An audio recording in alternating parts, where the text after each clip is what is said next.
Um, Hi, everybody. Thank you so much for having me. As Pamela mentioned, I'm Angie Alberto Escobar, and I will be sharing a little bit about what HEET does with you all. So HEET is actually a nonprofit climate solutions incubator funded by foundations and donors. We are a nonprofit organization because we think the answers need to be open to everybody, and we do not accept funding from industry, whether gas or geothermal. So here's the problem. Our building sector operations account for roughly 30% of all CO2 emissions, and this is a global number. The number does not include embodied carbon of the buildings. So all buildings that are being built actually embody more carbon, as much as 13% more. In Massachusetts, the number of the building sector operations emissions is about 32%. To reduce emissions from the building sector, we have to meet our heating needs in our buildings with electricity instead of combustible fossil fuels. Over time, the electricity generated and consumed should come from energy sources that involve no combustion, such as renewables. The more efficiently we electrify our buildings, the less renewables we'll need. This includes making our building envelopes more energy efficient. Heat pumps, such as these air source heat pumps that are pictured, are really fabulous because they are 2 to 3 times more efficient than a gas boiler. They use the same technology as your fridge. They don't create heat, they move heat.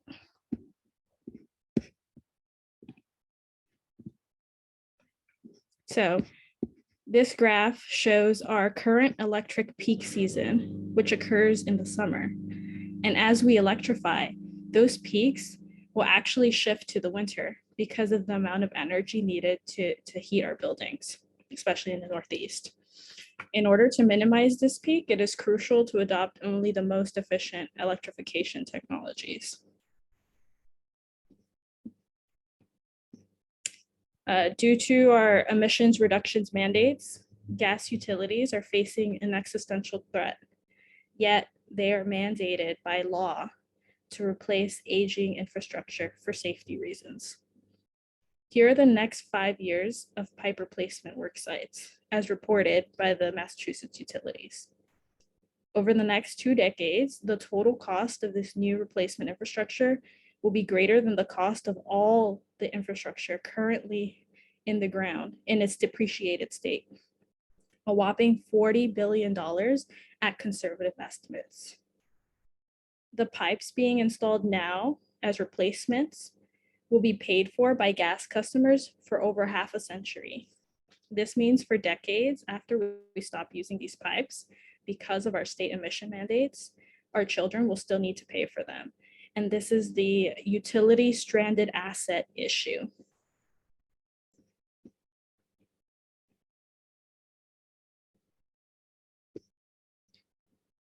So,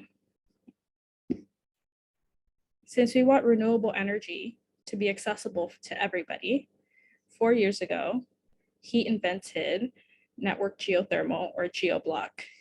It's a street segment network of ground source heat pumps. Like the gas system, the infrastructure is in the street with service lines going to each building. There's a shared water loop interconnected with vertical loops that are placed in boreholes going down just a few hundred feet. The pipes are filled with just water. The heat pump in each building pulls off the heating or cooling that the building needs from the shared loop. All the components are readily American made, and this is a closed system. Thus, there's no risk of contamination of groundwater or tree roots or anything like that.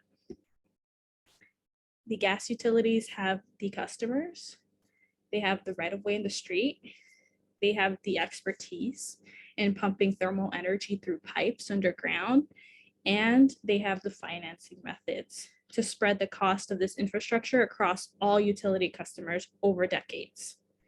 So it's not too much for any one of us, and it's accessible to all. This renewable is non-intermittent, and it doesn't take up new land because it's installed in the street.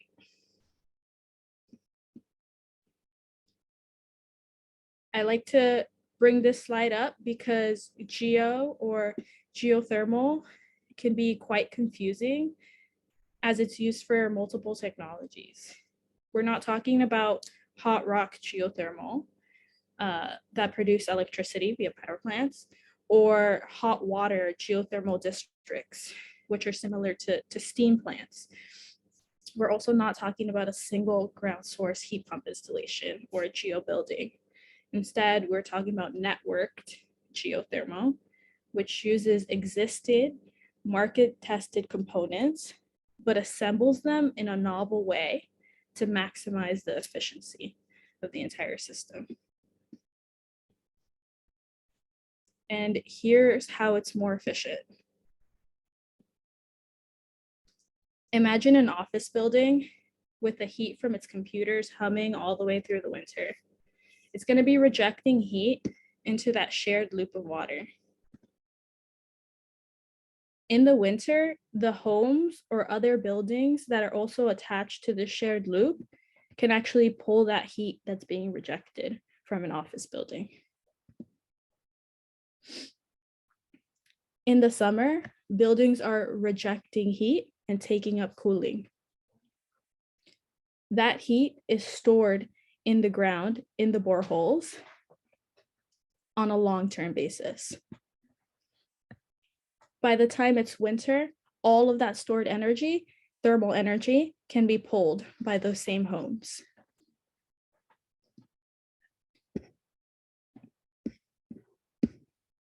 Over time, we found a variety of case studies that are already doing this.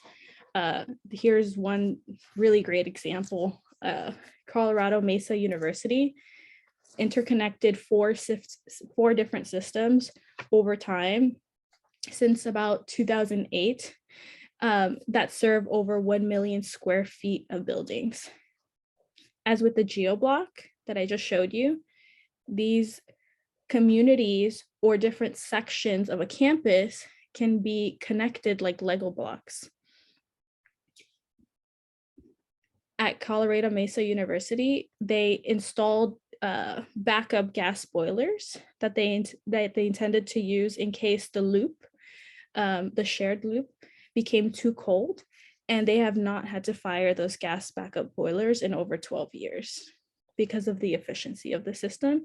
And the efficiency of the system actually increased the more interconnected it was.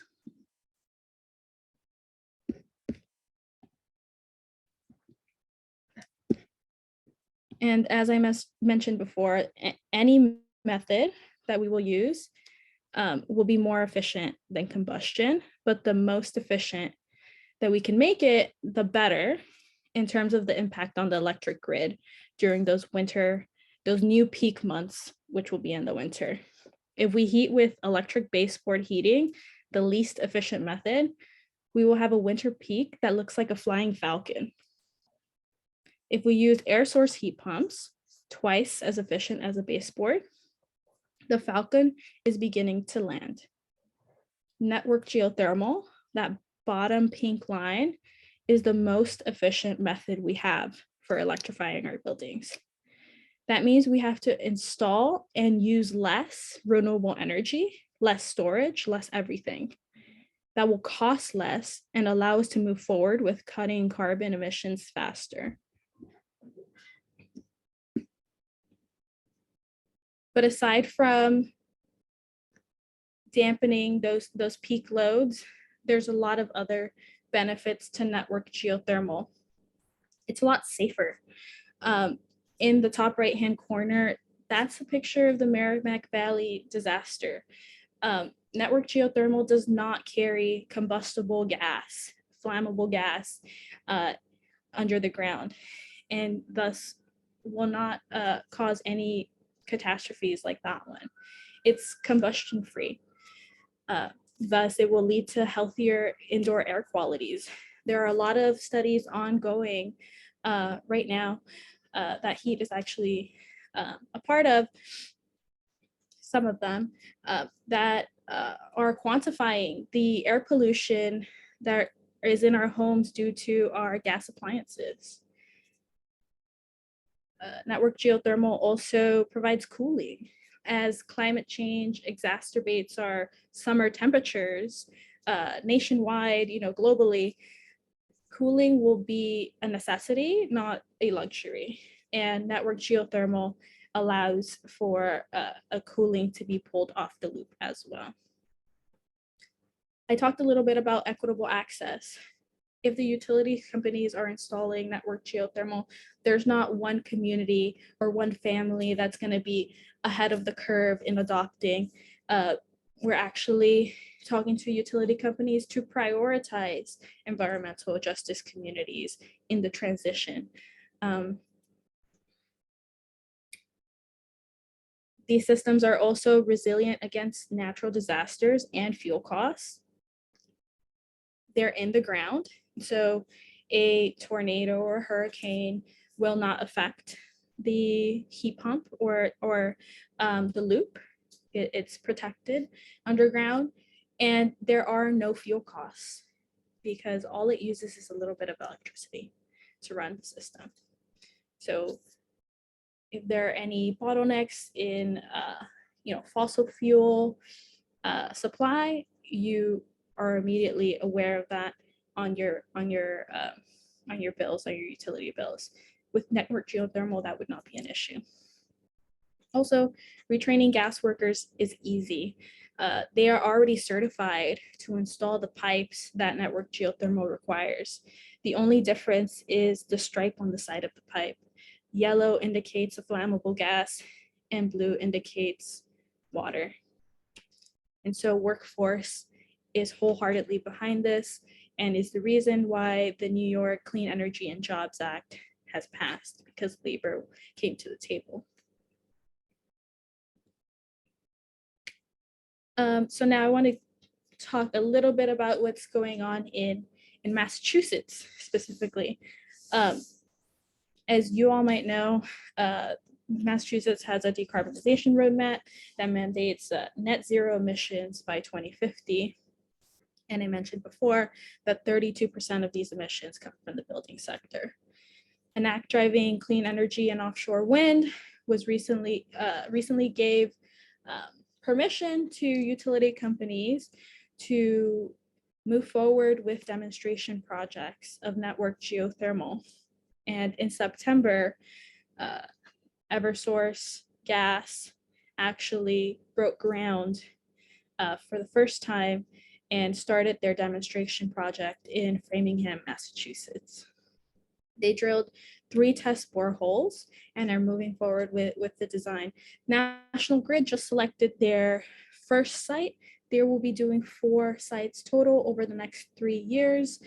The first site is in Lowell, Massachusetts, and Merrimack Valley will be installing a network geothermal system as well.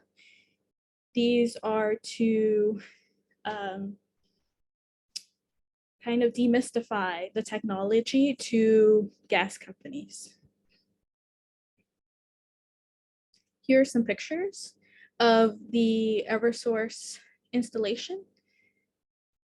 HEET was on site for the installation because we have a research project that is wrapping around all utility installs in Massachusetts in order to collect data such as the conductivity of the ground and the gradient of the temperature as you go deeper into the bedrock, to be able to create models and be able to scale the design of these systems, not only in Massachusetts, but nationally.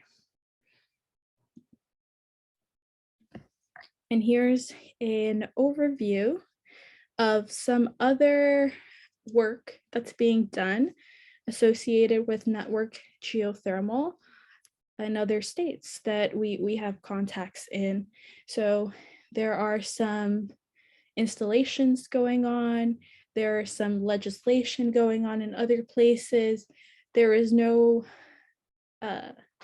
prescription for how to move forward. Every state is doing it a little bit differently, but many states are exploring it as a viable option to decarbonize our buildings and reduce our emissions.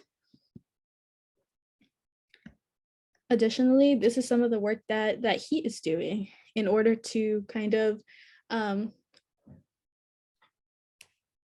bring in our national network. We are doing outreach to a variety of states that are interested, the ones that you just saw. We're doing research, not only on the geothermal side to investigate how these systems work and how to make them, design them more efficiently, but also what are the health implications of having gas in our homes, and why should we try to opt out of those if our utility comes knocking on our door to install network geothermal.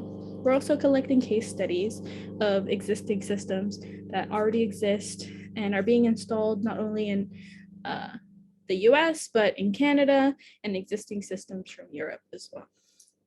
There are national coalitions of advocates and gas utilities coming together to figure out how to move forward in the process. And HEET prides itself on sharing information with all of our stakeholders. So this is our strategy for an equitable nationwide deployment of network geothermal. It's to engage all stakeholders, not just advocates, not just legislators, but the utility companies too, to innovate and iterate, to be fast moving and adapting to whatever comes next. HEET is a nimble organization that has been uniquely positioned in this transition to be able to do that and facilitate a lot of conversations and identify leverage points such as the IRA, the federal funding that's coming downstream.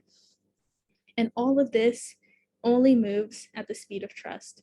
And so that is our mission at HEET, is to engage everybody, but also in a human way. So here's a quote from Eversource President Bill Akeley. This idea came from HEET and we're advancing it, said Bill Akeley, the president of Eversource Gas Business, who acknowledged that the technology could eventually supplant a significant portion of the company's natural gas network. But he said that's okay. One displacing the other is not a scary proposition. It's an exciting proposition. So this is what we mean by bringing everybody to the table, making everybody comfortable and letting them see the opportunities that are out there. So with that, this is just the tip of the iceberg of what HEET is doing, and I'm happy to talk to you all more and follow up, but wanted to share our website. This is where you can find all of the amazing stuff that we do and more. Thank you so much. Thank you, Angie. I think people are very interested in asking you questions about in more detail as to how this works. Sure, you can go ahead and rattle off the questions. Munip, I believe, asks, does this system use the boreholes as thermal storage systems, or do they also employ the thermal gradient of the earth? The answer is both.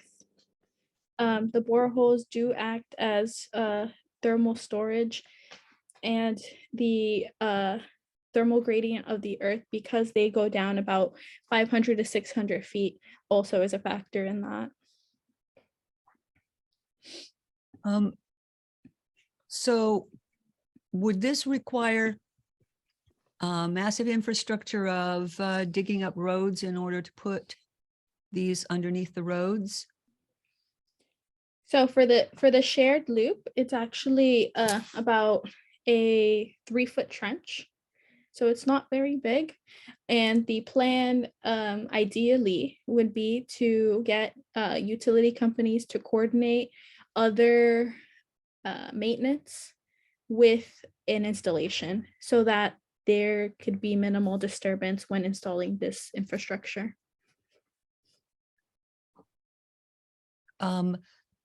Paul asks, you want to ask yourself, Paul, or shall I just repeat your question?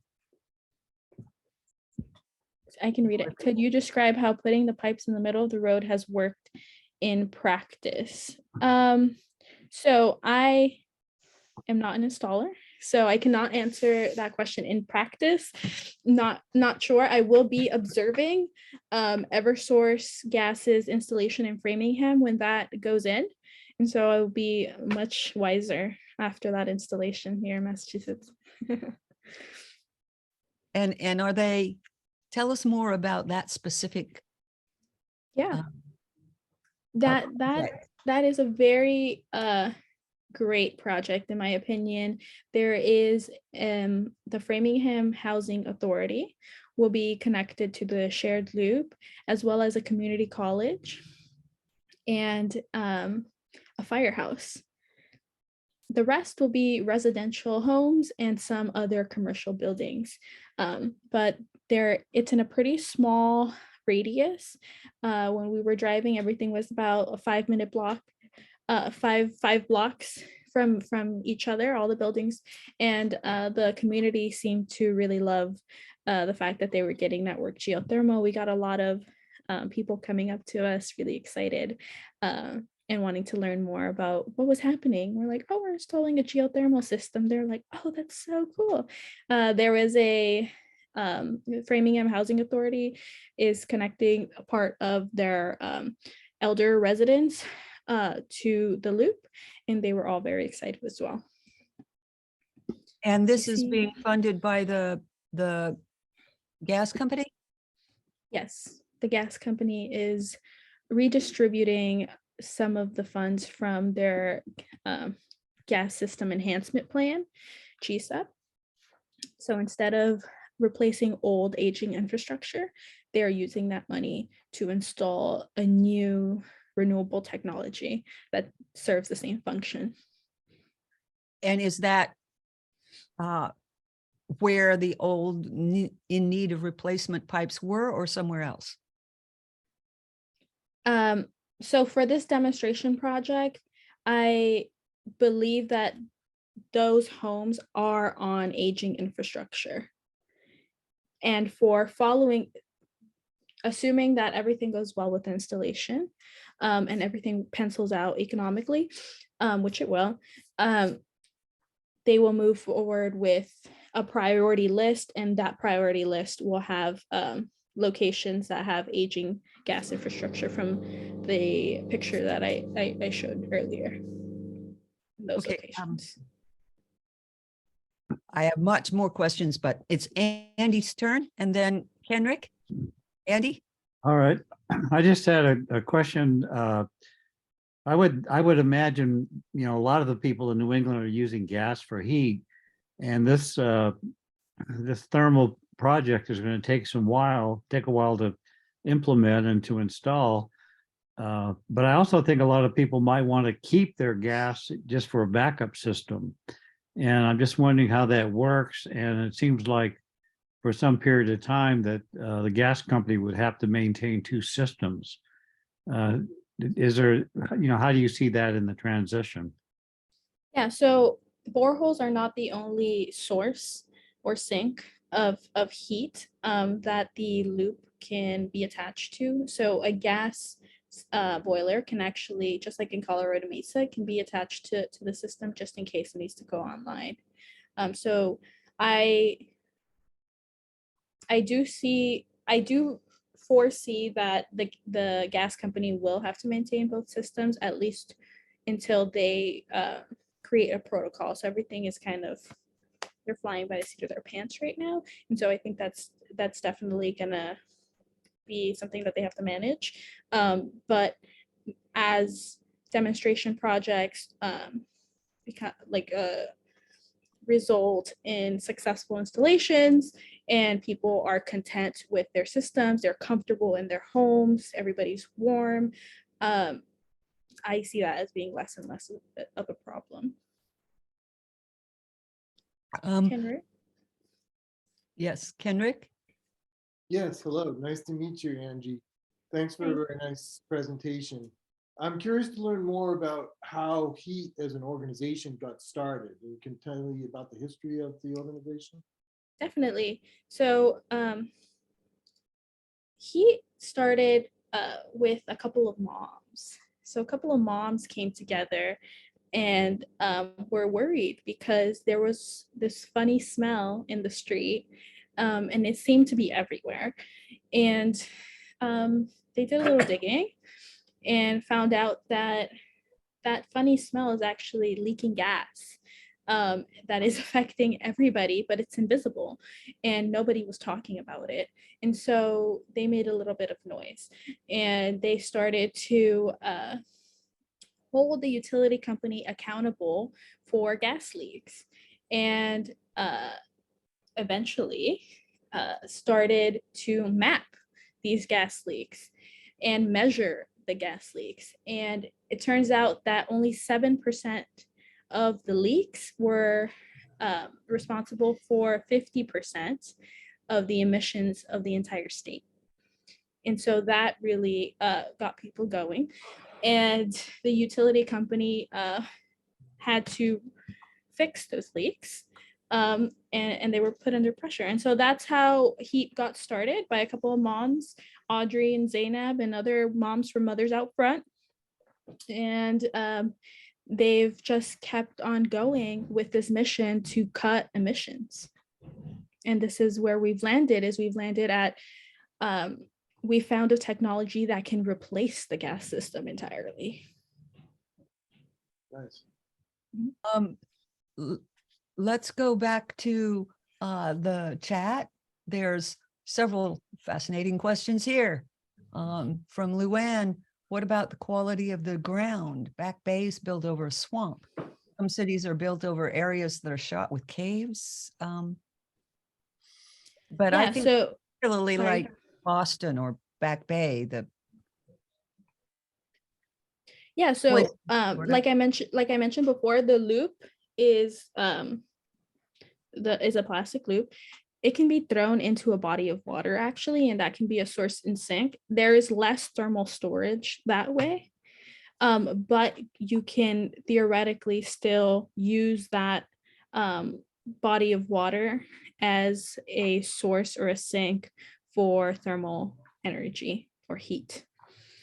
So it is, this is actually one of the research questions that we're answering with our research project that is wrapped around the utility installations. And so we do want variety in the type of bedrock and soil that we're drilling into. And so those are the type of questions that we're going to answer. Thank you. That's a really great question. And among the ongoing pilot projects, what's the range of the area served? For example, how many square blocks or square feet of buildings are served? Well, so far you've only got one, right? Yeah, so far there's only one ongoing installation. There's about 100 buildings that are going to be served. The square footage is unclear because more and more buildings want to get onto the loop. And so it was 40 buildings and now it's 100. And so it changes. It's changing as the design right now. Eversource's design team is actually drawing up the design for the system and balancing the system. So any day now that number will be confirmed. But as far as I know, there's 100 buildings that will be served by the system, mixed commercial and residential. And Linda asks, did the residential neighborhood take a vote? How did it get? Yeah, so it was actually Eversource Gas did a survey of their customers in multiple communities in order to select their site. So before the site was selected, over 90% of the Framingham community or the customers, gas customers that were surveyed said yes. Okay, there's still more questions coming. Uh, I'll ask Paul's and then Terry, over to you. Paul asks, who pays for the water furnace that each house would need to extract the heat from the warm fluid? The implementation of a geothermal system in my house was not at a negligible cost. Yes, so this is actually fabulous question. HEET is promoting that the utility company pay for the HVAC system and the retrofit of the home. We don't know if that's going to happen. In the ideal world, we think that the utility companies would listen to us. But in order for it to be equitable, we think that the utility company should pay for it. It's not the first time a utility has paid and maintained an HVAC system inside the home. So we are leveraging those cases. Terry, you have a question? Yes. So once one of these networks is set up, can you add additional buildings in the future to the network? You can. Okay. You can actually. This question and the question in the chat that I just saw from Joel, is there a minimal housing density to make the system cost efficient? The more load diversity that you have on the loop, the more efficient it becomes, because the way that the network or the shared loop works, you design the system stochastically so that the needs of all the buildings can be met with less linear feet of loop, the more diversity of loads that you have on the loop. So there isn't a minimum amount of density, but the system does have to be balanced. What does that mean? That means that the heating and the cooling demands on the loop have to be equal. Very, very interesting subject.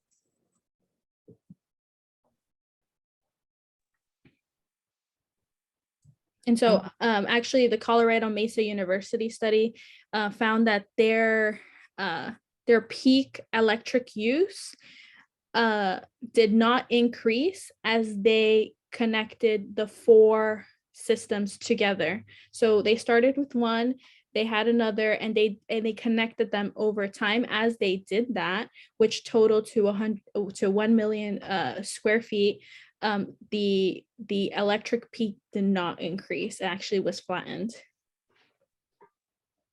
I know that most houses have either baseboard forced hot water heating systems, usually powered by gas or oil, or they have a furnace doing hot air systems, in which case they probably have air conditioning as well as heat. Again, powered by gas. How would this switch over for those already built places? Yeah, that's a great question. There's 2 types of system. There's forced air system and there's a hydronic system. So, and there's a few different types of each of those. With a forced air system, it tends to be a little bit easier to retrofit the building. With a hydronic system, you do have to install essentially water pipes in the wall and have radiant heat in your home. And so that's how that works. So some people prefer one over the other. Some people like that blast of hot air, and other people don't mind having the radiant heat their home. So it really comes down to preference and cost in terms of the retrofit. We're doing an analysis right now, very preliminary analysis on what those retrofit barriers are and what the implications might be in terms of cost. What about cooling for those? Yeah, so it works both ways. It So also it would works be for cooling. radiant cool, Mhm. cold walls. Yes. In the past, there was an issue with condensate that has been resolved. There's new technology now that includes a sleeve around the pipe so that that's not an issue, and mold and things like that do not become an issue.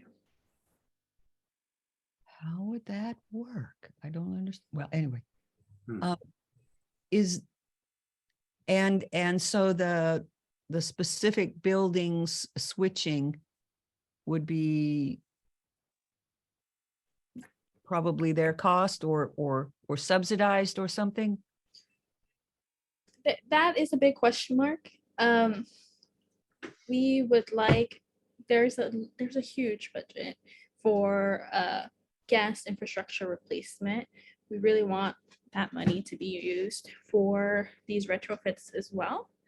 But if it can't be, then there is federal funding for geothermal coming down the pipeline, not just through the IRA, but through the LPO, the Loan Program Office, which we are trying to develop a program to be able to fund retrofits as well. Joel Snyder asks, is there a minimum housing density to make this system cost efficient?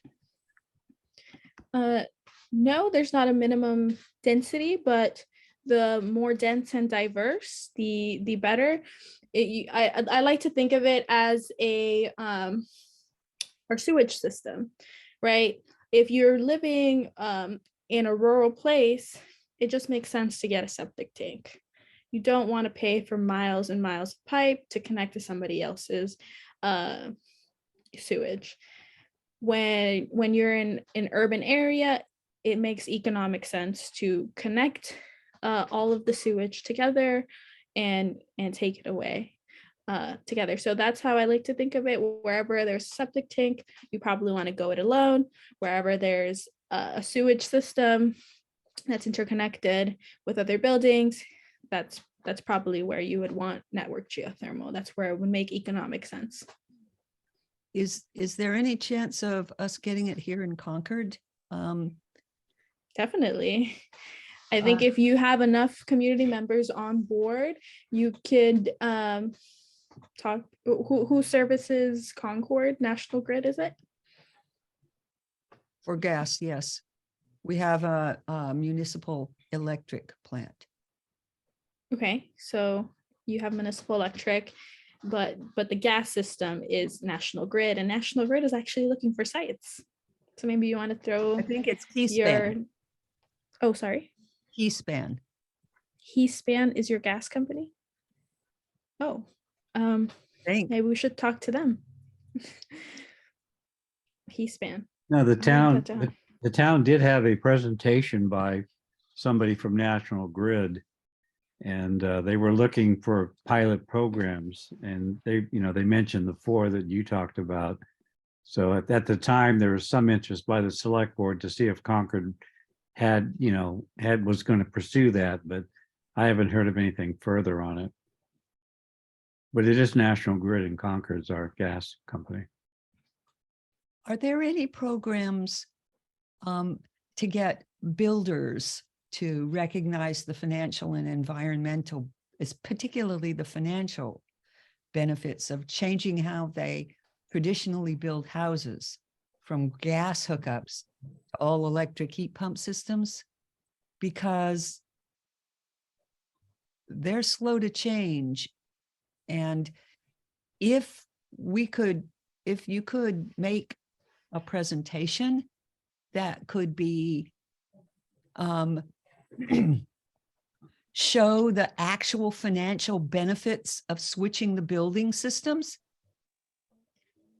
to the builders themselves, it would help a lot. I know we were going to have an affordable senior assisted living project here in Concord.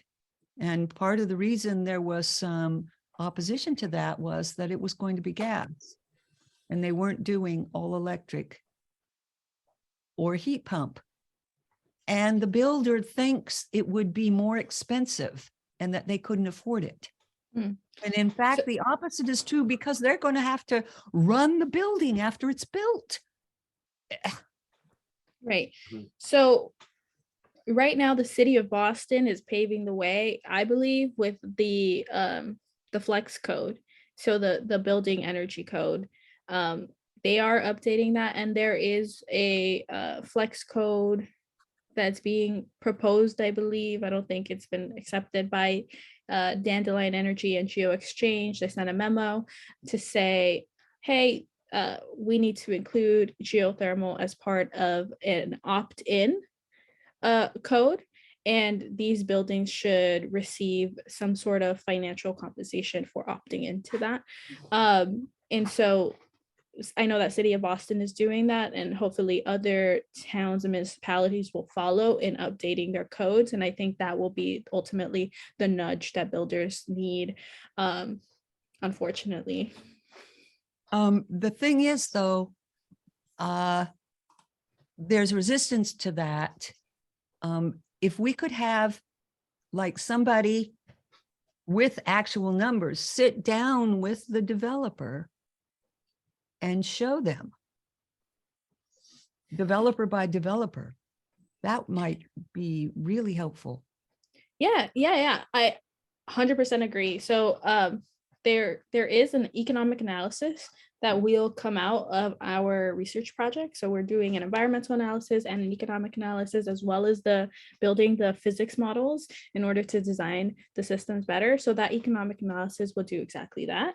But I can't promise you that in 2023. That's something that is coming, farther down the road. But I agree that needs to exist, and we need community members, mostly our advocates, to be able to present to their town workforce to kind of get them on board. And so I will look into developing something in the interim. That would be great. And if we could also convince everybody to stop talking about net zero and start talking about zero carbon, because net zero is just a greenwashing fossil fuel propaganda in order to keep using gas and oil. Whereas Correct. zero carbon is what we have to do. We have to bring carbon out of the atmosphere. Cannot agree with you more. And there's Laurel also asks, if someone is considering replacing an existing gas furnace with an air source heat pump in 2023, is there a reason to wait for network geothermal? My response would be no, because an air source heat pump can actually also be connected to the system. It will be less resilient in terms of it's outside, so it's going to be prone to any natural disasters that happen, but it is a step towards decarbonization. It is, like I said, less efficient, but when connected to a network, if the rest of your community gets on network geothermal, you could also potentially connect to the network geo, especially if nothing is happening in your community for maybe a year, 2 years, maybe 5 years out. I would recommend switching. Cool. So the networked geothermal would be my backup plan if a tree fell on my compressor or something, then okay. Thanks. Angie? I was just going to mention there are a lot of people that have installed air heat pumps, and some have done ground heat pumps like Paul. Very ambitious project. The ground systems are more expensive, but the main thing now, there is a lot of rebates out there, the federal bill and their state and local plans. So people that are putting in heat pumps now at least have a chance to get some help financially. So, and it still sounds like the gas companies are ways off on this, on these geothermal networks. So they're sort of at, they're competing for installation, because people that can afford to install it will do it now and reap the benefits. So we'll see what happens, I guess.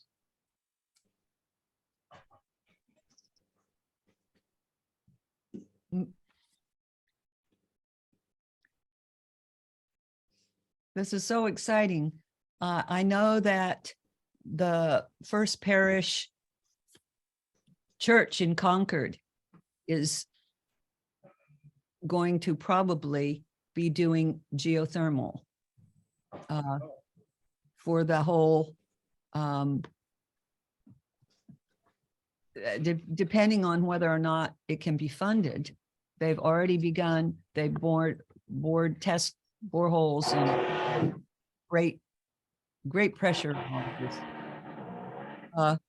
That's amazing.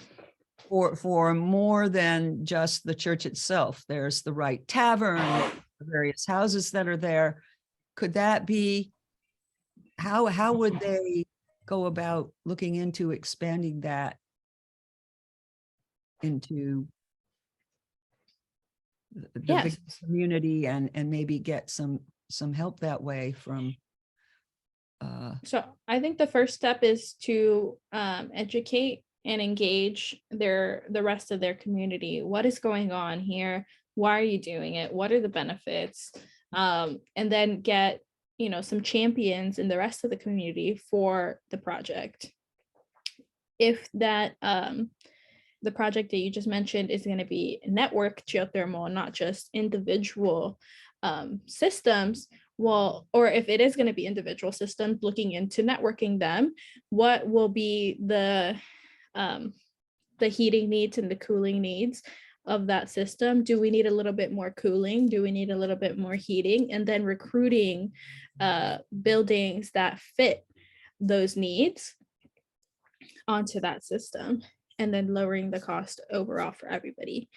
And so I think that would be the first step, is first to engage the greater community and get the design for a network system for the people that are the existing district or campus that you just mentioned.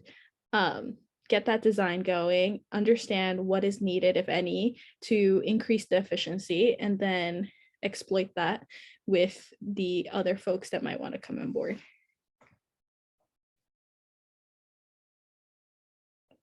It would also be nice for instance, there's a development here in Concord. A developer has bought a large parcel of land that hadn't been developed and is going to build, unless we can get them to change, a McMansion farm. Could we at least get them to do network geothermal for this development? Yes. So I've actually been involved in some conversations like that before in New York, before I moved to Massachusetts. I was working for the Energy Authority in New York, NYSERDA, and the entire community was harassing the developers because they're like, we do not want gas. We do not want gas in our community anymore, until they had to listen, and they did, and they had to delay the project timeline for a few months in order to design the system. But I think that's why, to me, community engagement is such a massive piece of it, because in upstate New York, people didn't want wind turbines, no matter how many benefits there were to them and how many benefits it would bring to the entire state. They did not want them in their backyard, and that brought the industry to a screeching halt for a hot second. And so that is a massive piece of it, especially if we want our developers to build geothermal in our communities. It's in our backyard, so we should have a say. The thing is, though, a lot of the buyers of these houses, they think old too. They think, oh, gas stove, that's the best way for cooking and heating. I know that in the 1990s, I chose my house because I wanted one that had a gas hookup. Now the knowledge has changed, but it hasn't spread. I mean, the information has changed, but the knowledge hasn't spread. How do we get it? I mean, tell everybody to join Mothers Out Front, but Yeah, I think there's a couple of different avenues. HEET is looking at possibly engaging with Geo Exchange or other large organizations that have huge marketing schemes, you know, to kind of the same way that the solar industry, you know, filled our TV screens with all this knowledge about solar and all of the benefits. We need to do the exact same thing about why gas is harmful and why geothermal is a solution. there's a link I stuck a link in the chat to the Mothers Out Front little video on that, which is really good. I recommend everybody go look at that and also join Mothers Out Front.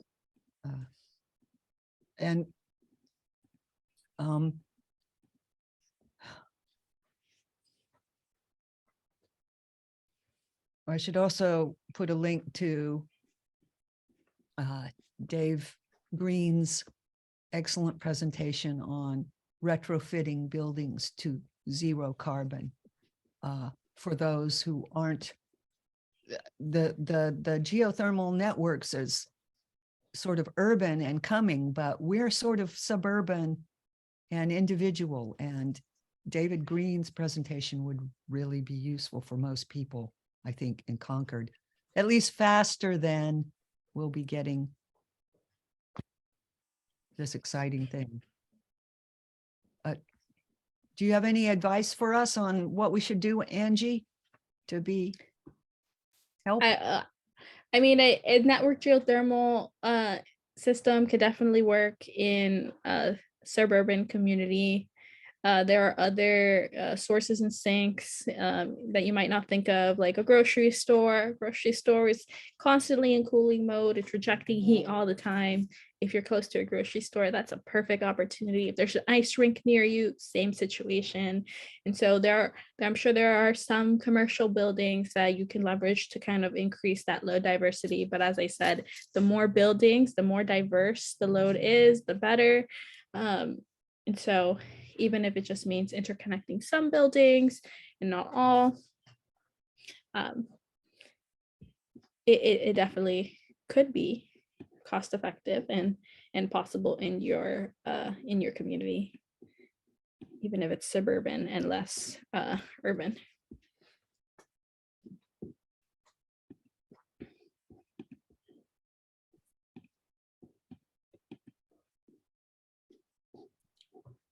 Well, does anyone have any other questions? Feel free to unmute yourself and just speak up.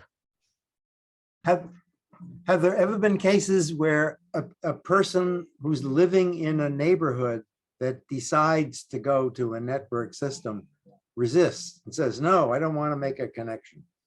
Does that ever happen? Not as far as I know.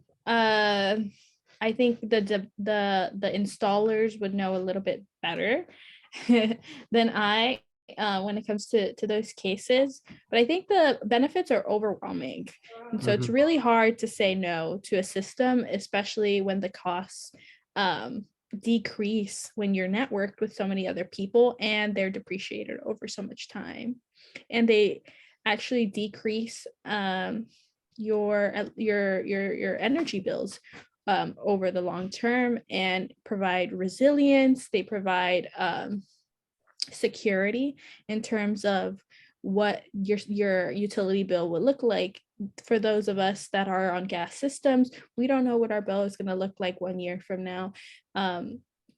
If there is some sort of gas constraint or bottleneck in our system, that could massively affect prices, and we could be left in the dark.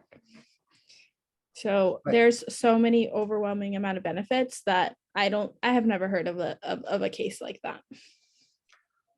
So like I can imagine if that can be so, if the homeowner doesn't have to deal with the cost of providing the in-home heating system, which is very substantial. I mean, you're assuming that the gas company is going to carry that cost, but that seems to me difficult to accept as a possibility or as a likelihood. I don't know. Maybe I'm wrong. We're kind of at a tipping point right now, with the utilities. The fact that they have even agreed to install a renewable energy technology and adopt the new technology with their old business model is already a huge pivot. And so we're trying to leverage that momentum in as many ways as we possibly can. Thank you. That makes a lot of sense because they're going to lose me as a customer because I want to go to air source. And that's actually partly why I'm doing it, because I don't want to ruin the historic value of my house by putting these ugly pipes that I have to protect all winter and things like that. So I want to be ready so that the next time they say to do that, I can just say bye, bye, bye. But so I can see why the utility companies want to keep customers and not lose them. Also, the electric utilities are going to benefit from this too. Your air source too, Laurel. And we've got a local one. And I really recommend the David Green's presentation if you haven't seen it. There's a link in the chat. And apparently the Inflation Reduction Act has funding for homeowners to put systems in. Yay. How does the heat and the cooling get transferred from the individual buildings into this underground network in the 3-foot trench with the pipes going down? Yeah. So there is the loop that is in the borehole is connected to the heat pump. And the heat pump is then connected to the distribution system in your home. And so depending, So it's a non-air source heat pump? it's a water source heat pump or ground source heat pump. It uses water as the heat exchanger. So it works like exactly like your refrigerator. There's ambient temperature. When you feel the hot air behind your refrigerator, that's because it's expelling heat out the backside, and that makes the inside very, very cold. And so that's exactly what's happening, except with water instead of air. It's pulling thermal energy into your home in the winter.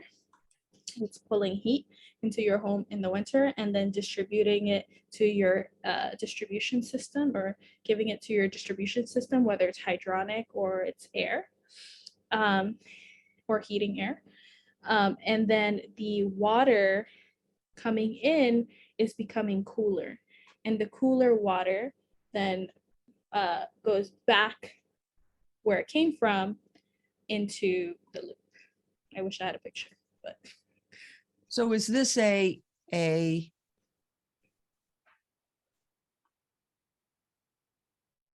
furnace or is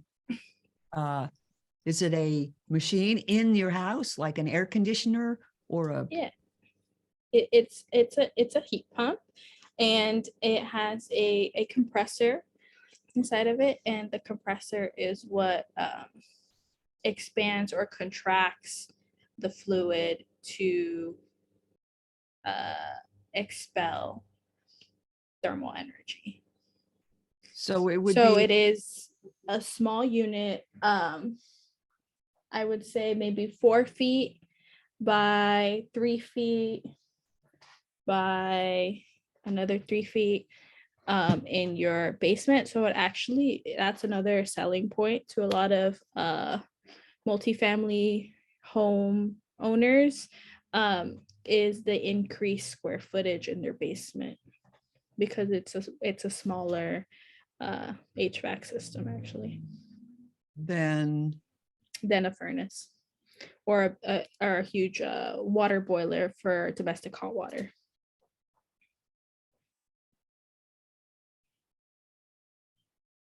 smaller than high efficiency gas burners. I mean, furnaces, those are small. Well, thank you very much, Angie. And I hope to see, thank you for your excellent questions, people. And I hope to see you here next month as well.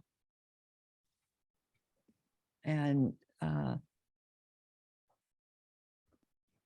Happy New Year. And good luck with your work with HEET. I think it's wonderful. And I hope for the sake of all of us, including the builders and the utilities themselves, you have massive success. Thank you. Thank you for all the nice messages in the chat as well, everybody. It was really a pleasure to talk to you all.